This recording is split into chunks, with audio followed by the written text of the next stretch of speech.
So today we're going to talk about what's the best way to run air conditioning off solar panels. There's a couple options to it, and one is very, very expensive, and one is probably 1/4 the price, maybe 1/3, but it's a lot cheaper, and we're going to discuss the pros and cons of both of these. So let's get started.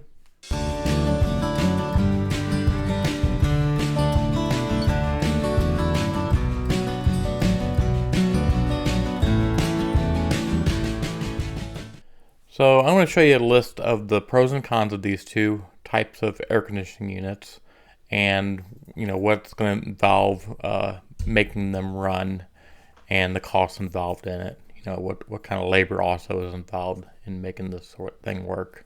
So one of them is running your factory air conditioning, your rooftop air conditioner. Your rooftop air conditioner, it runs anywhere from 1500 to 1600 watts. On an average 800 to 900 watts, because it will kick on and off. So you got to run 800 to 900 watts of continuous power, what your draw is. So when you think of that, you now have to think about what kind of battery pack you need for that, what kind of solar panels you need for that, your MPPT charger for that, your 24 volt to 12 volt DC converter, because when you're running that much battery pack and charging from a solar panel array, you have to run 24 volts on a system like that. So you need a DC to DC converter to lower it to 12 volts. And what size of power inverter do you need for these systems? Because an air conditioner on your rooftop is going to have an initial jolt of charge it's going to need from your system. So you're going to have 1800 watts gone, from the system immediately.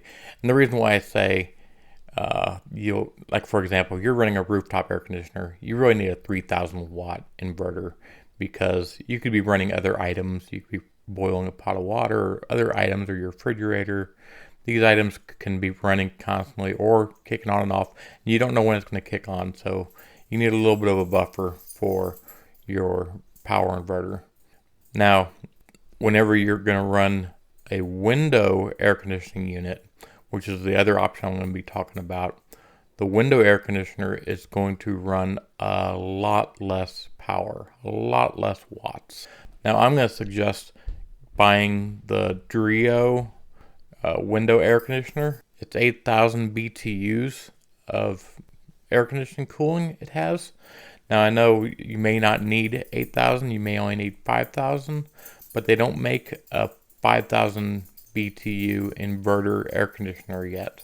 So you got to go with the 8,000. 8,000 is not bad because it's an inverter air conditioner. It can kick down the wattage very, very fast. So once it cools your RV off, it'll kick down to, I've seen this thing run 100 watts of power, and it's still cooling. So it's a really good system. So I'm going to show you right now the numbers behind this. Okay, so here we're going to go through the actual numbers and the costs of these items. So running a rooftop air conditioner on your RV, the rooftop air conditioner requires 1500 watts of power, 1800 watts to start it up. The reason why startup kind of matters a little bit is because you need to make sure you get a power inverter that'll meet that requirement. On an average, these air conditioners, because they do kick on and off, it will run 1,000 watts on an average of continuous usage of power. So when that air conditioner needs to cool the RV off, it's going to run about 1,000 watts of continuous juice running out of that RV. The battery requirements for running this air conditioner would roughly be 1,800 amp hours of LiFePO4 batteries. That's roughly a good number. That way you can still run a couple other things in your RV. You're not just sucking up, the entire battery pack for your air conditioner. You can still boil a pot of water once in a while. You can still watch the television. Not a big TV, but a good sized one, 30 inch or whatever. They don't run that many watts. So you can still watch and do things with your system, not just sucking this battery dry running an air conditioner. Solar requirements. Oh, by the way, that's $5,100 for battery requirements. So that's a lot of money of an investment for batteries. The good thing is these batteries will last you 10, maybe even 10 plus years before they start really degrading on you. So that's a good thing. Solar requirements, you're going to need about 1600 watts of solar panels on your roof. That is roughly $2,400 in solar panel, wiring and everything else. Your MPPT charge controller, interesting enough, you're only going to need a 60 amp MPPT charge controller because you're going to need to run the system on a 24 volt system. It's really the only option for this because of battery cable sizes and everything else. You need a 24 volt system when you're running this much power on your roof. Because you're running a 24 volt system, you need a DC to DC converter that will convert your 24 volt down to 12 volt. This is so you can still run your 12 volt appliances and items in your RV. So you need to downgrade it to 12 volt, and then you can run your 12 volt interfaces off that. And again, you got to wire this up too. Now you need a 3000 watt power inverter. It's a pure sine inverter. Both of these are going to be pure sine. The reason why you need a pure sine wave inverter is because any kind of electronic devices you're going to be running on these inverters, you're going to blow them up unless it's a pure sine inverter. So on both of these examples, I'm going to be showing you pure sine inverter. So basically, to run your factory air conditioning off the rooftop, it's going to cost you $8,155. And like I said, you'll still be able to run things in your RV. This is not just to run the air conditioner. This is so you can actually live in your RV too. Now, before I go through all these numbers of what the costs are, I did want to make one note that this cost is related to an entire project. So if you already set a lot of this up for boondocking, like if you already have a power inverter, you already have 100 amps of battery power, you already have some solar on your roof, that's going to cover a lot of the costs already. You're just adding a little bit extra solar here. If you needed a new inverter, then you would need a new inverter. But this system is only needing 1200 watts of inverter power. So it's a pretty low system already. Pretty good chance if you already set up a boondocking system, you've got the 1200 watt inverter. And again, it's the same with the battery power. You probably already have 100 amp hours of battery. So the cost, even though it says $2,400, if you've already set up a lot of these boondocking items, the cost to run air conditioning on top of that is only going to be like maybe $1,600 in additional cost, maybe even a little lower, depending on what you already have. Now, we're going to talk about running a window air conditioner, and it's a 8,000 BTU inverter air conditioner. This is very, very, very important. It has to be an inverter air conditioner if you want to gain these low wattage numbers. The standard air conditioners trigger on and off at full wattage. So they're, you can see all these SEER ratings and everything else, but the true numbers of what it's doing when it's running in your house or air conditioning or in your RV, it's an inverter window air conditioner. It's going to win. It's going to win by far. So, the reason why I'm talking about 8,000 BTUs is because they don't make an inverter 5,000 BTU air conditioner yet. So, but whenever you see these numbers that I'm going to show you in part 2 of this, because I actually bought this air conditioner and I have it installed in my room in my house, they are very, very efficient. I mean, this thing is running like 150 watts of power, cooling a big bedroom area. So really, really efficient power. So the air conditioner requirements for this window unit. So on startup, basically, when say your RV is 95 degrees, it's a hot day today, you turn that air conditioner on. It's an inverter air conditioner, so it's going to kick 600 watts, maybe even 650 watts of power. It's going to draw. It's only going to draw that until it gets really close to the operating air conditioning requirements. So once that RV cools off, maybe it takes you, 15 minutes to cool it off, it will start kicking down in the wattage. So this is only a 600 watt at the beginning.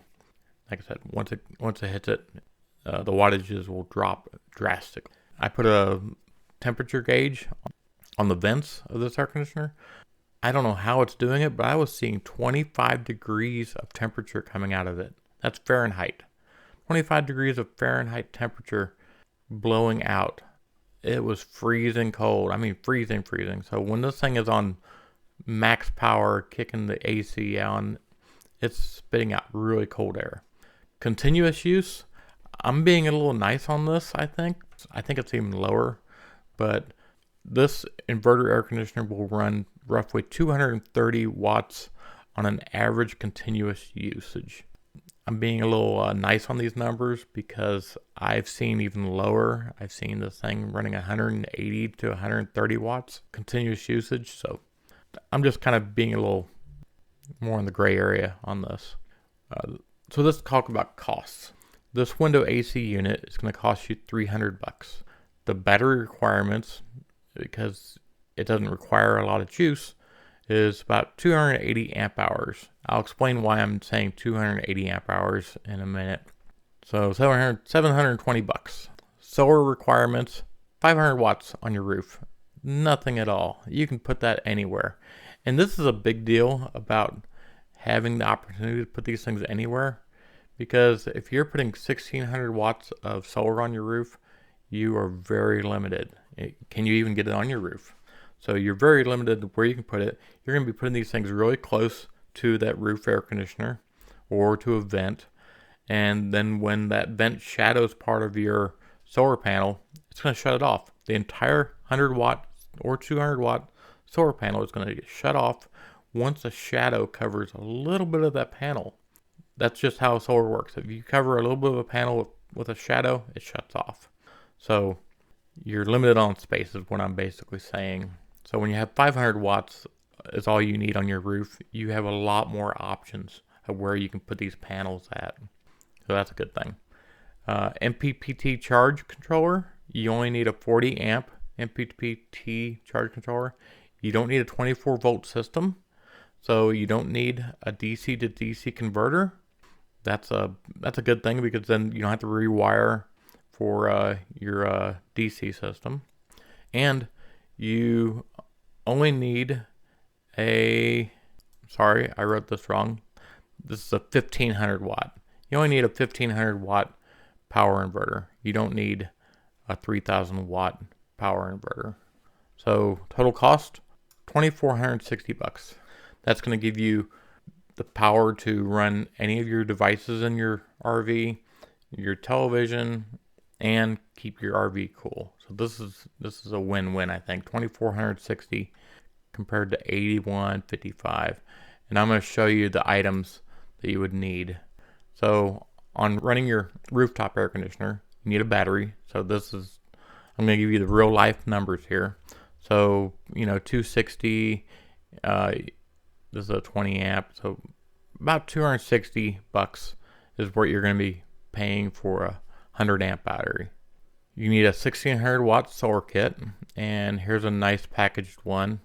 Of course, you don't get the battery, you don't get the inverter, but 1600 watt, nice package here. Actually, you don't need this because this package came with the MPPT charge controller. But you do need a DC to DC converter, roughly $72. You do need a Pure Sine 3000 watt inverter, $315. And that's it. So all that is going to run you $8,155 roughly. Give or take $100. So on the other unit, when I'm installing on my RV, and the next episode will show the installation process of this. It's going to be really easy, I think, because there's two options to install this. I can either make a cabinet and install it on a wall, or I can take my microwave out of the wall and slip this in, and then I'm going to put a vent cover and a rooftop vent. I'll show that in a little bit too. It's going to be really easy, cheap to do, and this is going to replace my microwave. The reason why I don't need a microwave is the only thing I use the microwave for is two things: boiling water, and I microwave popcorn in there once in maybe 2 years. So I don't need microwave popcorn. I can get a Jiffy Pop, do it over the fire. So I don't really need that. The pot of water that I boil, I now have a 400-watt pot that I can just plug into the wall. So it's only 400 watts. It boils really good. So that eliminates that entire need for a microwave. So this air conditioner is going to slip right into that hole. Again, I'll show you the installation process. It's very, very easy, very, very cheap to do, and it's going to look like a piece of the RV. It's not going to look like I just threw something in there. Battery packs. So this is why I say 280 amp hours of battery. I bought for my RV 140 amp hour LiFePO 4 battery because of the needs. I needed more than 100 amp hour at the time. So I'm in 140 amp hour boat, you can say. If I'm going to expand on my battery pack, I have to buy another 140 amp hour battery because these two batteries have to match. So if I have 140 amp hour, I need another 140 amp hour. That's why a lot of people are doing the 100 amp hours, because there's a lot more options to match your battery packs. So if you need to expand, you can just buy another 100 amp hour. I have to buy 140 amp hour. It's not that bad because I don't need to buy a lot of them. I just need to buy one more. And you can see they're 350 bucks. So they're not expensive to do, for what you're getting out of the 140 amp hours. So that's the reason why I'm saying 280 amp hours. Yours would be 300 amp hours if you're running 100 amp hour batteries. Solar panels, you need 500 watts of solar. I would suggest this EcoWorthy 200 watt kit because they are selling for 150 bucks for 200 watts, and it comes with the cables, it comes with the mounts, it comes with a PWM charge controller, which is junk. So just think of it this way: you're getting 150 bucks, you're getting the wiring and the mounting brackets for this. You buy two of those, that's 300 bucks. Then you only have to buy one more panel to get to the 500 watt number, and you're there. So 400 bucks, you're all in. And then a charge controller. I like the Renogy 40 amp charge controller, the MPPT. Now you really have to have an MPPT charge controller. The reason why I say this, if you are in the shade anytime, under tree canopy, your PWM charge controller is not going to work. Just not going to function. You're not going to get any charging out of it. You need an MPPT charge controller if you're ever in any kind of shading, because your PWM is not going to work. So just break down and buy an MPPT charge controller. And a 1200 watt, I'm sorry, I said 1500 watt before. I'm running a 1200 watt pure sine wave converter. This 1200 watt is going to be plenty of juice for what I need to run in the RV. It's overkill already, and whenever I run the air conditioning off of it, it's still going to be overkill, which you need a little overkill. So this is a perfect power supply for what you're going to do. So the next episode is going to be showing the installation process of this. And like I said, you don't need 1600 watts, 1800 watts of power on your roof. You don't need, 1800 amp hours of battery on your RV, which, by the way, that's a lot of weight adding to your RV. Tons and tons of weight. So this is storage weight you don't need, in storage space too. You don't need to suck up all that storage space. This is, instead of running all that, you can run two 140 amp hour batteries. No space sucking up, no weight adding to it. Well, a little bit, but it's very, very minimal. This is by far the way to go. And like I said, next episode, I'm going to show the installation process. It's not going to be hard at all. So if you like what we're doing here, please subscribe, and I'll see you next episode.